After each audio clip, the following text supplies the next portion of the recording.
ಯಾರ್ಯಾರೋ ಮೂರು ಜಗಕ್ಕಾಯೋ ದ್ಯಾವ್ರು ತಾಯಿಗೆ ಪರೀಕ್ಷೆ ಇಟ್ರಂತೆ.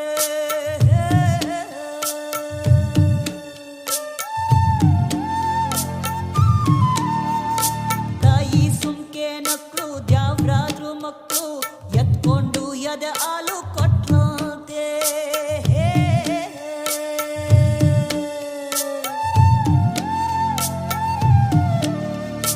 ಹೆಣ್ಣಿಂದ ಸೃಷ್ಟಿ ಹೆಣ್ಣಿಂದ ವೃಷ್ಟಿ ಅಂದನ್ಯಾವನ ಜಾಗಯ್ಯ, ಇದು ಸುಳ್ಳು ಪೊಳ್ಳಲ್ಲ ಕೇಳಯ್ಯ.